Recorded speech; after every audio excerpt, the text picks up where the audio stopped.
welcome to the Endurance Nutrition Show. I'm Emily Mon and my co-host Elise Hinton. Hello. Hi. We're here with Jackie Baker, who is a really rad biker chick. She's a lover of long rides and one of 4 female finishers in the Atlas bikepacking race in Morocco in February. So welcome, Jackie. Thanks. Good to be here. Yeah, we're excited to have you and learn about your race and more about you. So as is typical with all of our podcasts, we're going to start with a break the ice food game. So Jackie's going to tell us a little bit about one of her favorite riding foods. One of my favorite riding foods is gummy bears. I actually had to hoard these a little bit away from myself because I didn't want to go back out to the store to have to buy more. Gummy bears. Which ones did you end up with? We both got Haribo. Yeah. Mm-hmm. This was the last pack at Walmart when I went last night. And then I was also picking some up for Emily. And so I thought I was going to have to divvy them out, but then they had mini packs by the checkout. So yeah, see, popular item. Jackie, what are your favorite gummy bears? Top 3. Well, these are the Harmon's bulk ones, which are actually, I think, the Albany that you can get at a lot of the Mavericks and 7-Elevens and other places. Haribo also is a fan favorite. One of the things I love about doing these international races is that often when you travel, you can find other flavors and styles of gummies. However, I will say that in Morocco, they are not huge gummy fans. So the options were limited. I did a race in Kyrgyzstan, the Silk Road Mountain Race in 2018. And Kyrgyzstan was a big fan of the gummy treats. So I got to try a lot of treats there. But ice cream and gummy bears were scarce in Morocco, unfortunately. That is really sad. But I made it. I had to ride faster to get finished to get ice cream and gummy treats. Sweet. Well, we're excited to learn more about the race. Let's see here. So we're just going to kind of get into the nitty gritty. Tell us, how did you get involved in cycling? What's your history with the sport? Oh man, how long have you been doing it? Yeah, so I really got into cycling in general in 1997. I was a freshman at at Western State College of Colorado, which is now called Western Colorado University or something of that nature. Is that Durango? Gunnison. Colorado. Gunnison. Okay. Fort Lewis is Durango. Okay. I'm actually from Grand Junction, so I was like, that sounds really familiar. I know it's close to Grand Junction, but yeah.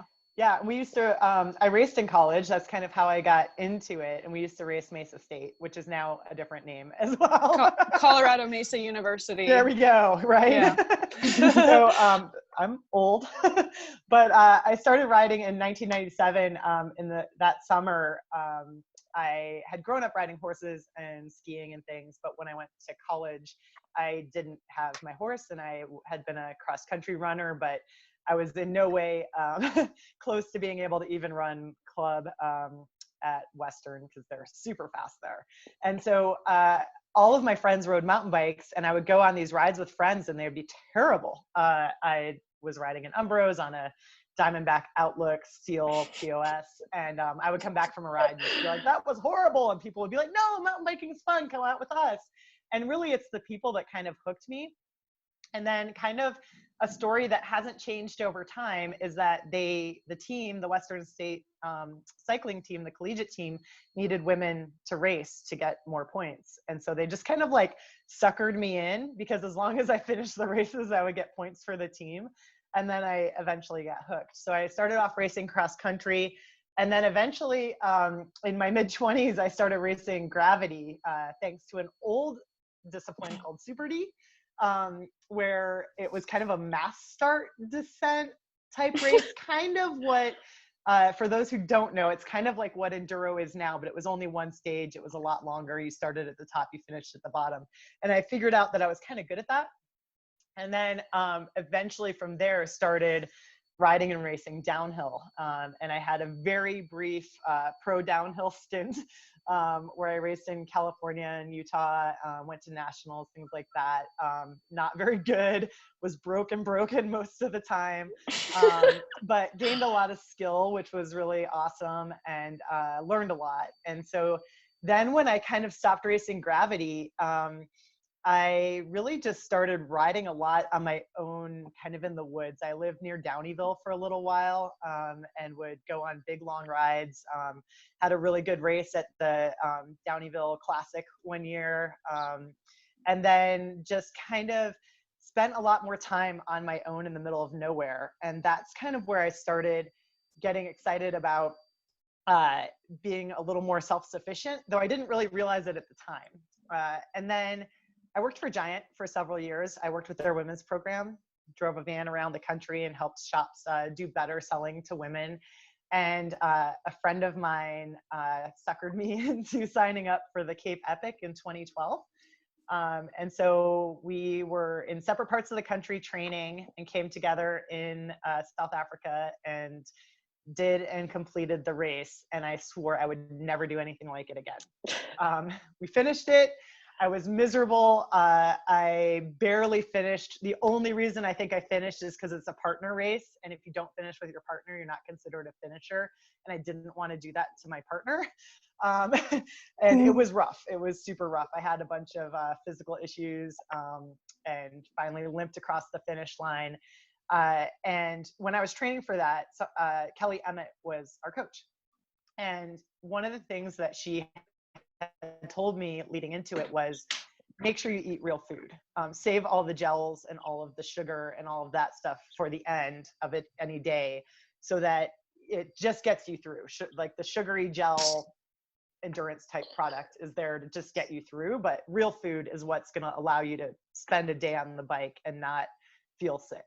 Spend a day on the bike and not bonk super hard. And that's something that kind of stuck with me. The other piece of advice that she gave that stuck with me is that something will always change.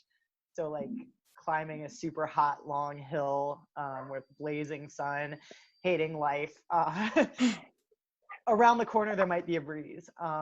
You might be able to switch gears or stand up for a second or see somebody passing or something, even just stop and stand in the shade for a millisecond, just to change your life and remember that something is gonna, it's not always gonna feel like this. And that's another thing that kind of stuck with me. Fast forward, I ran a business for a little while here in Salt Lake. It was a coffee truck, and it failed miserably, like flat on my face with it. And it took a lot to recover from that. And when I was recovering from that and really trying to figure out, like, what do I want to do with my life? Like, why am I such a failure? A friend that used to live here, you guys might know him, Matt Blango. He used to live and race here. He now lives in Germany. He posted on Facebook that there's this race happening in Kyrgyzstan, and did anyone want to go? And I clicked on the link and immediately was like, yes, I want to go. Mind you, I knew nothing about bike packing. It's a self-supported solo bike packing race for 1,000 miles in Kyrgyzstan. I had heckled friends just recently that were bike packing because it just seemed so silly to go so slow, loaded with all of the stuff that you could just put in a car and drive to wherever you're going, and not enjoy your time on the bike, and then also get to a campsite and not have all the stuff you want at the campsite. Like, it just seemed so, I don't know, dumb. And so I then got super into bike packing. It was the perfect therapy for coming out of losing the business, because I just rode into the woods. I rode into the Wasatch Mountains for as long as I wanted, and spent the night wherever I wanted, and rode for as long as I wanted, and hung out by myself and figured out what worked and what didn't work, tested gear, tested food. And then went to Kyrgyzstan and only made it 3 days in the race. And had an awesome time. I love Kyrgyzstan. I would go back in a heartbeat. Learned a lot about the self-supported long distance bike packing scenario, where you can't treat it like a race. Like, you have to treat it like, you have to treat it in a more methodical way. You can't, for me anyway, for a regular human, um, some people can go out there and treat it like a race, but for me, the race scenario of gotta go, gotta go, gotta go, gotta go, you can't stop here, gotta keep going, gotta keep going. It didn't let me, it wasn't sustainable for me. And when I went to Morocco, the reason I went to Morocco this February is that I wanted to finish one of these things. I wanted to see if I could do it. It was the same producers as the Silk Road Mountain Race, so I kind of knew what to expect. I'd already guinea pigged for them once, and this is a first time race also, so I'd be guinea pigging again. But this time going into Morocco, especially because it was February, so as you know, here in Utah, long distance training really isn't a thing. I was on my skis more than I was on my bike leading up to it. My strategy was much more like, just ride at my pace, do what I need to do for me, and just keep moving. Don't worry about if it's slow. Don't worry about if I need to take a break. Do those things that I need to do so that I can get to the finish. And then that worked. Wow. Nice. You have a very colorful history with biking. It like Super D, and it's so interesting to hear about. Yeah. I think we've forgotten about some of these disciplines like mountain cross and Super D and dual slalom that used to be so popular, but have kind of brought us to where we are today. Yeah, that's awesome. So kind of taking a little step back, how did you first hear about the Atlas mountain bike race? Bike packing race. Oh yeah, because I had first done the Silk Road Mountain Race. So like I said, I learned about that through just a friend's post online, and then got hooked.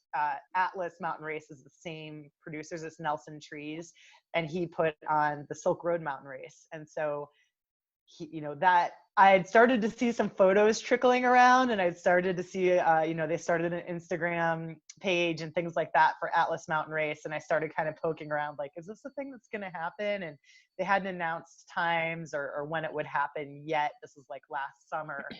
And then I think they announced it, like maybe it was like August or July or something like that. And as soon as they announced it, I was like, I should go to Morocco. And Morocco had never been on my list. Kyrgyzstan had never been on my list for places to go, but I am so glad I've been to both. So what is kind of the format of these bike packing races? Like, where do you stay? Like, I don't know, how does all the timing work out, and where do you stay and all of that? Mm-hmm. Yeah, so there's a grand start. So that is, announced where that's going to be. It's usually like a hotel type of scenario. And so basically there are some logistics involved wherein, you've traveled there with all your gear, you have a bike box, you have all this stuff for like just living before you even get on the bike. And so all of that gets piled into a room, and then the race organizers transport that to the finish, so that you can pack your bike at the finish and get it back to the airport or wherever you need to go. And then everything else that you need for potentially a week or more is on the bike. So for Atlas Mountain Race, it started on the 15th, and we had till midnight on the 22nd to finish. So we started at 9 a.m. on the 15th, which is a Saturday, and you had till midnight the following Saturday to finish and be considered a finisher. My goal was to finish before that, obviously, just to finish.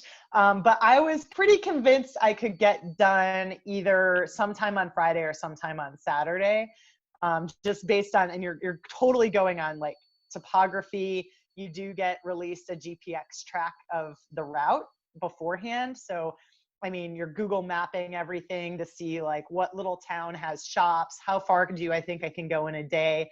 And so there's a lot of like pre-race prep that goes into it, of figuring out, can I ride 100 miles a day? How long do I need to sleep for? Is there a town to get water? In Kyrgyzstan, water was really easy. There were rivers everywhere. You just filtered water whenever you wanted it. In Morocco, water was really a commodity. So you had to make sure you had enough water to get from town to town, knowing that in a lot of places you weren't just going to find some random river. It's a desert. You're not going to just be able to grab water wherever you want. Some places, yes, but wasn't a guarantee. So you wanted to make sure you knew your distances, and a lot of us would write out or print out a list of where towns were and how far they were and what was happening next. There's some pretty detailed work that goes into it from the organizers too, of making sure that they say where the big towns are and things like that, so that you have an idea. But it's up to you to get there on time and not run out of water or food. Then on top of that, you're taking your sleep kit, you're taking enough food that you might need for whatever you feel comfortable with. So I learned in Kyrgyzstan that you can't rely on the shops in towns necessarily to have food that you want to eat. In Kyrgyzstan, there was a lot of like dry pasta, weird little Russian candies, funky chips that tasted like weird stuff. There's always Coke, there's always Fanta, but a lot of them come in like the full liter bottles, so it's not like you're it's like, I'm gonna chug. yeah.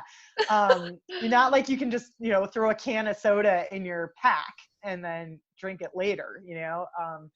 Yeah, a lot of handoffs to children along the side of the road sometimes. They love it. But yeah, so then that's all with you. And then when you depart, it's up to you where you stop to eat, when you stop to eat. You need to purchase stuff along the route. You can't expect people to give it to you. So you need to like buy things like that are commercially available. You can stay in hotels, which was kind of a shock to me. It's something I hadn't really thought about in Kyrgyzstan, but I had it in my head when I went to Morocco.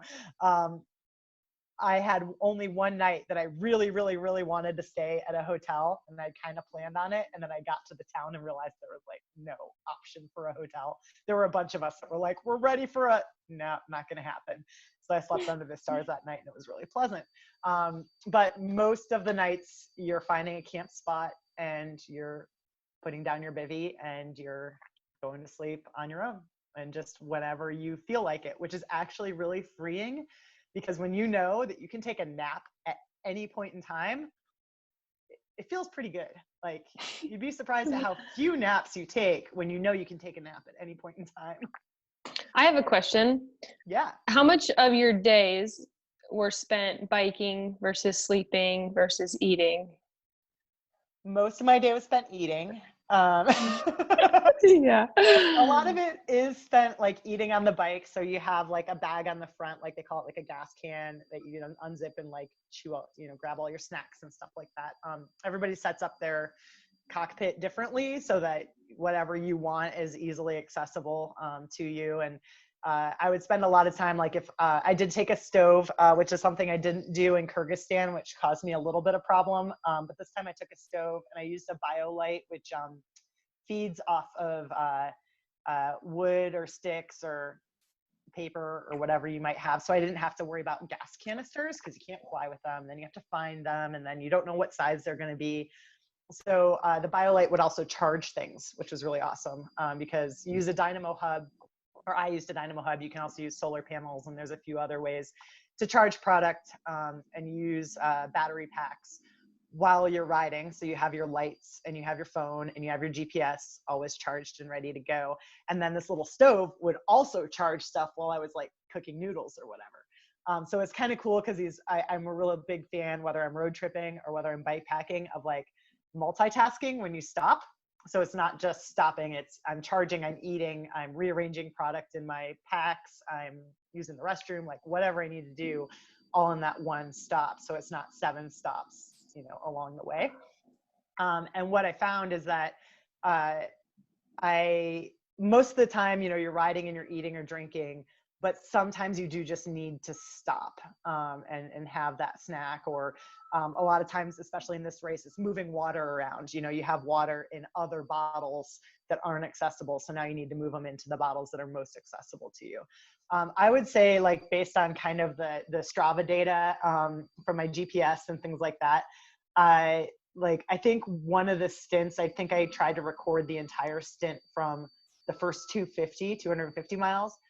And I think it was like 50 hours and like 23 of those were moving or something. It sounds really bad in the ratios, but it's like when you think about, like, I was trying to sleep like 4-ish hours a night. And then the stopping, like stopping to pee, stopping to move water around, stopping to buy water, stopping at a shop, things like that, you actually use up quite a bit of time doing that stuff. So my goal was to basically ride 18-ish hours and then be stopped the other, hours for whatever it takes. And then of course there are the moments where you're hiking, pushing your bike, and moving super, super slow, and it feels like you're stopped. Yeah. I also am curious, what was your bike setup like? Yeah. So, I oh yeah. And I was just going to add to that, like I was reading a little bit of the like race Bible of that race. They recommended like a mountain bike basically, but then I saw that you had a gravel bike, which you're about to describe. So kind of what led to that decision of going gravel versus mountain? So there's a really awesome story. If you go to the Atlas Mountain Race, it's just at Atlas Mountain Race on Instagram.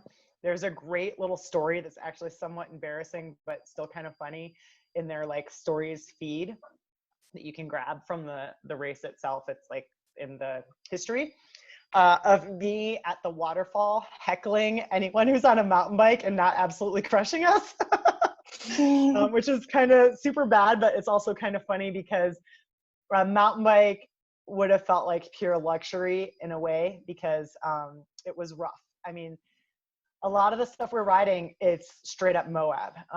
There were sections where, I feel like I'm a really solid descender, and I was definitely sketched out.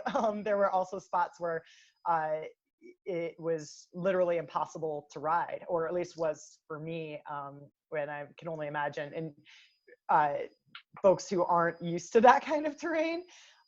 So the reason I rode a Breadwinner G Road, which is the bike I had made by Breadwinner when I got ready for Kyrgyzstan. I love that little bike. It is phenomenal. It's a 650B. And I can put 700s on it, and I've done like RPI and some of the other gravel races, and that's what I'll use for Belgian Waffle Ride this fall with 700s on it. But 650s give it a little more cush, and then also a little more durability. And it's a steel bike. It's full steel, rigid fork, steel fork, comfy AF. Not a mountain bike. I think that for me, if I went back to do that race again, I would figure out maybe like a steel hardtail mountain bike scenario. There were several people who rode full suspension bikes. The problem for me is that the gravel bike allows for so much more storage. Once you start adding in suspension, you start to take away room for storage while adding on weight. And our bikes are already crazy heavy. So there's kind of this like back and forth, right? Like once I add on all that weight, even if I have suspension, how much is it doing? And anything would be helpful for sure. Like my toes are still numb. My hands still don't quite work the way they used to.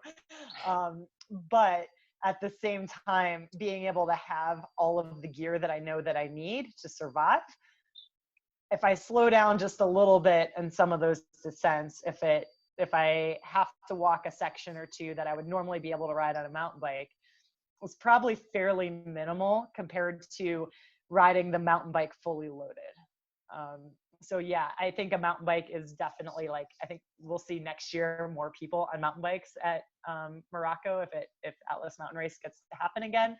I know that when we first went to Silk Road, most people were on gravel bikes, and last year saw a lot more mountain bikes and even some carbon bikes. And I think what all this stuff really comes down to is what you're most comfortable with and what you're used to doing.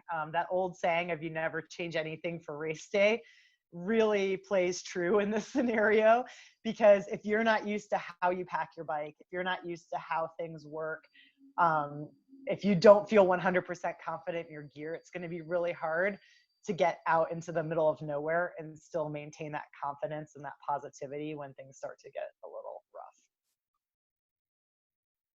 and they get soft. So, yeah. So what was all the gear that you had with you? Like, did you, like, as far as sleeping supplies, were you just sleeping under the stars, or did you also bring a tent? Yeah.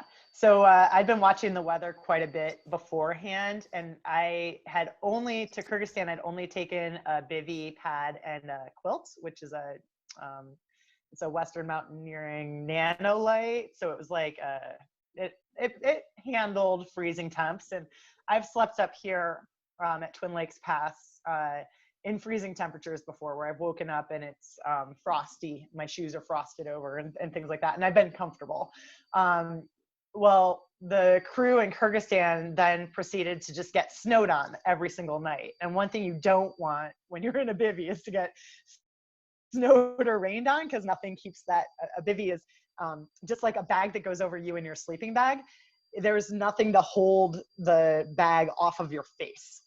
So you're just getting like suffocated. It can be a little claustrophobic. And in fact, when I bought my bivy, I think one of the guys at IME told me that he wouldn't wish bivvying on his closest enemy because it is kind of claustrophobic. But actually, the reason that I really like a bivy is because it is just you in this bag, and you can unzip it and then you can look at the stars, and it's really quite pleasant. So I had actually bought a Big Agnes bike packing solo tent. It's the Fly Creek Solo, and it's one of the very few tents that has like really short poles, which is another problem. Everything's too long, so then you have to figure out where to put everything. So everything you take has to have its place. My sleep kit, the climate pad that I use the Climate Ozone pad, and the Black Diamond Twilight Bivy, and then the Nanolite sleeping quilt. It packs to about this size, all three of those things together, which is awesome. And so I had actually taken the tent to Morocco, and when I discovered that the temperatures, because it's getting in toward February, we're out of a little bit more of the wintry kind of stuff, and we had I scouted it with a buddy, Jesse, from Oregon a couple days before we raced. We scouted the first stage, and we went over the highest part of the ride, which is like at 8,000 feet or so. And it was cool, but it wasn't cold. So I decided to not take the tent so I could shove my bags full of more food. And so I just took my normal sleep kit. I did not take the tent, and it was absolutely perfect. That's always a toss up with weather and things like that. But yeah, in general, it's just that. Find a flat-ish spot, throw it down. It takes just a couple seconds to set up. Have a little snooze. And what part of the bike did that tent go into? So my sleep kit went into my saddlebags. So I used Apidura, helped me out with some bags before I left, which was really awesome. And so they have a backcountry saddlebag that's like, I think it's 14 liters. And so that's the one that goes on the back of your seat, right? Yep. I actually just bought that. It's awesome. It's super awesome. It's so sleek and it's super easy to use. And so basically my process is I just shove stuff in there, and then, and so, yeah, that was all in the back along with my sleep kit. Anything I don't need all the time, I would shove into the back, that bag. Then I had a bar bag. I have my frame bag and the bag I put on my handlebars, and then my gas can bag are all made locally here by Broad Fork Bags. He's out of Summit Park. His name is Josh. He's super awesome. My front bag, if you ever see photos of the bike, it's donuts. Everyone else uses black and brown color schemes on their bike packing stuff, but my bike's yellow and pink, and my bags are hot teal or something. They're turquoise. So, and then Apidura also sent me two bags for my fork that were awesome to put water in my stove and stuff in. So I had food and water and stove in my fork bags, more food in my donut bar bag, a lot of my electronics in my gas can, and then I had more food and all the stuff like first aid kit, crap shovel, wipes and all that stuff, all of my repair kit type things all went into my frame bag. And then I also have a keg, just a little guy, that goes on my down tube, which has like all the repair stuff that you hope you never need to use. So yeah, that's kind of where everything went. And then I also rode this one with a Camelback, or it's a Dakine pack, with a hydration bladder in it, because I drink better when my hydration's on my pack than when it's on my bike. And then I had another bottle easily accessible on a broad fork bag on my bars as well. So stuff gets real crammed on there, which also starts to speak to that mountain bike versus drop bar bike scenario. Yeah, that's really cool. Yeah, me and my husband are trying to get into bike packing, so I'm starting to buy some of that gear, and we're hoping to do some trips this summer. So I think one of the things that hooked me the most on all of this is that I didn't realize what like kind of a gear geek I really am. I mean, I've always loved gear, but it really does come down to like going out and trying stuff and like packing things a certain way and then being like, oh, that didn't work, and starting over again, and just kind of that process of figuring stuff out and like putting the puzzle pieces together. You're riding and you're worrying about your fitness and things like that. But then there are these other elements that kind of take riding matters, but also your organization and when you stop and how long you stop also matters.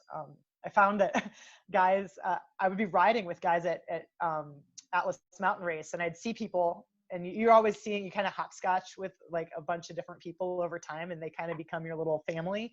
And even though it's a solo ride, you're just like seeing people, the same people over and over. And I feel like I became Newman at one point in time, where everyone would think they had passed me and they're gone because I'm sitting there making noodles on a road somewhere, you know, and they're just like, okay, whatever. And they carry on. And then 20 minutes later, I get down to town and I'm at the shop, and there they are. And they're just like, Jackie, like, how are you here now? Well, I'm just using my time differently than you are. And also with sleeping, I would do a lot of my riding at night because it's hot during the day, and I would have to like stop maybe a little bit more during the day than they did.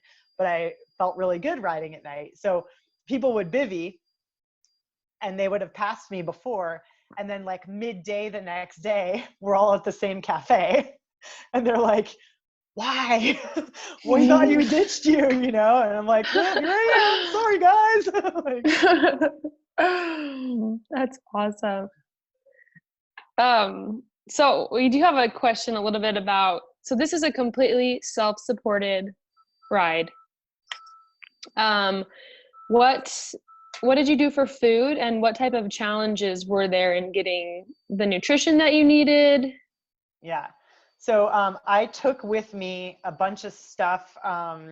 Like I actually didn't have that many gummies with me, but I had Carbo Rocket. I use their Half Evil because it has caffeine in it, and it also has calories and electrolytes. So I used that mix, but I also would take with me Noon Tabs, and then Emergency, because sometimes with the fizz and just Emergency would make my tummy feel better certain times. So mixing stuff up like that in different ways would help me out. As well as I had like a ton of like Snickers. I still have one. This is one from actually a store in Morocco. Those were for like treat times. Like, you need to get through this. Here's a treat. But then I also had ramen, and then I also had oatmeal with me. And the thing that I learned is that a lot of the stores, they have like really kind of like light sweet treats. Like they had cookies and things like that that don't give you a lot of calories and also not a lot of sodium.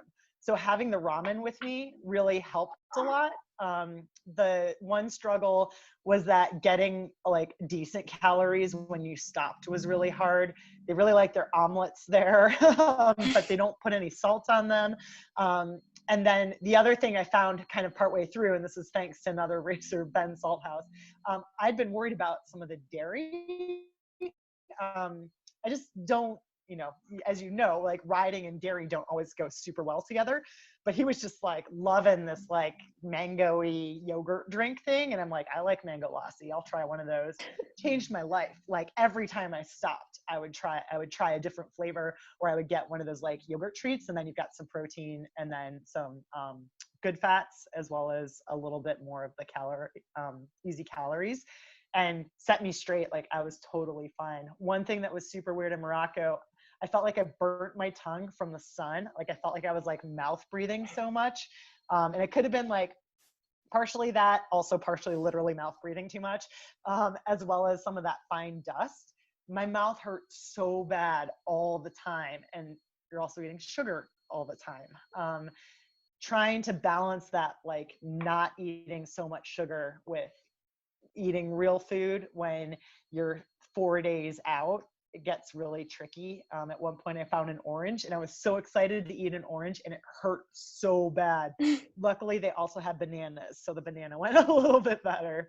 But yeah, it's on these long rides, carrying enough food that you can survive is key, but getting those supplemental treats along the way really are what make it fun and doable. So you brought enough food that if needed, you could have sustained yourself just on your food, but then also you obviously stopped and bought food along the way. Oh yeah, there was one stop later. It was like the Moab of Morocco. It literally looked like Moab. I was searching for like an ice cream cooler out front. They don't have a lot of ice cream there, and I found it. And you better believe I like full on just like pile of snacks on the sidewalk and like mowed down. Again, not healthy, not stuff that you would ever want to brag about eating in any other environment. But it's just like, you got to do what you got to do, and you got to make it work so that you can get back on the bike and go. Yeah, I had extra food when I was done. I did talk to a lot of people that ran out of food, and that to me is terrifying. Yeah. What would those people do in that situation if you run out of food and you still have days ahead of you? Like, some of them scratch, some of them try to get to that next town and just load up on whatever they can. A couple people did drop out because they couldn't handle it. And also, you are in the middle of nowhere, so you have to figure out that risk factor. One guy, Nico, he ended up eating a lot of chocolate, like a lot of chocolate. oh my gosh. Have you ever had like an experience that taught you the importance of nutrition? Kind of like an aha moment where you're like, oh gosh, this is important. Yeah, definitely. I think for me, I probably actually had a couple that like led to it, but I think Kyrgyzstan really was it. I thought I had really prepared and like used the products that I was going to be using, and had really kind of practiced with it, as it were, until the reason that I ended up dropping out in Kyrgyzstan is there was a day on my third day out that it was super, super, super hot. It started off actually kind of humid, and then I dropped into this area that I don't know if you've ever been at like the Wall Street or Cane Creek area down in Moab, but it's just like these big red walls of rock and this super flat road. And the river was actually probably the farthest away it had been on that whole trip.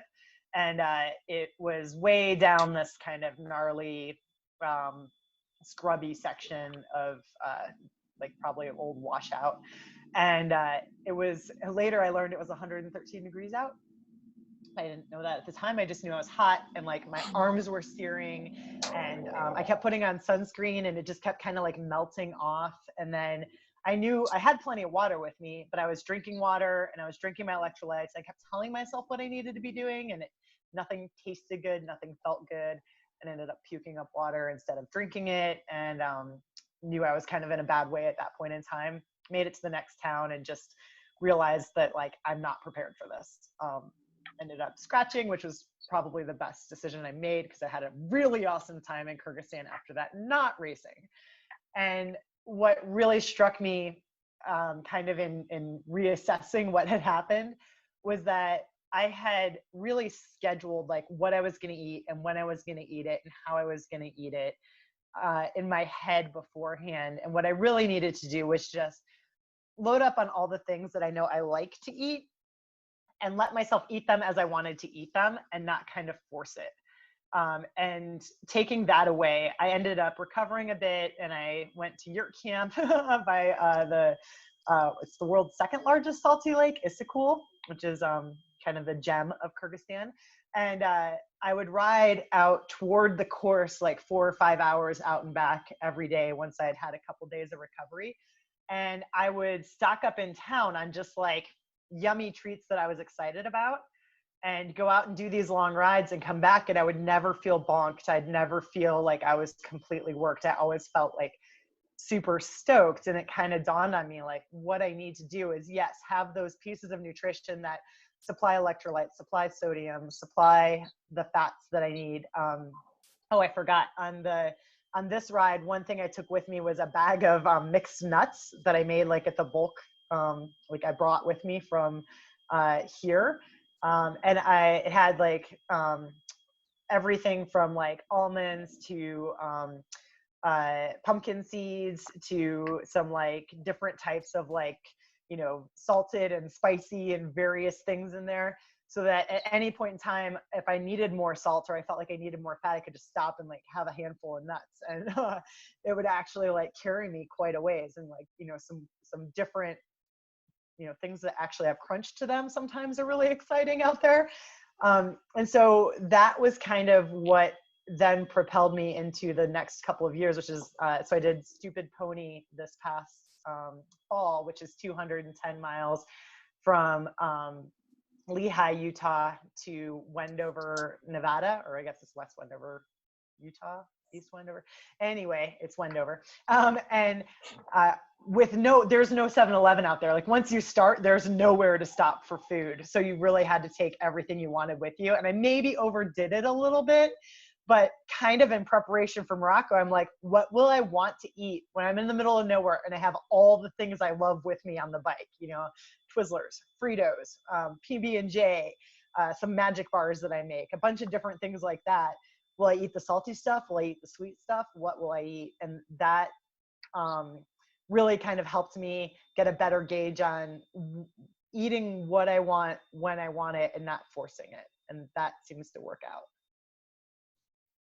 Cool. I really like that. And I like your emphasis on using real foods. I think Emily and I have also kind of veered towards that route. Like if I'm doing a 2-hour road race, I can just go off of, the quick drink mixes and whatever sweet stuff. But yeah, anything longer, I am like making rice cakes. I'm, trying to bring as many real foods as possible. And it's fun to hear other people of what they like to bring and get some ideas of other types of foods that you can bring. So yeah, I think it's interesting too, like I would say that from a nutritionist standpoint, what we end up doing on these bike packing races is not good for you.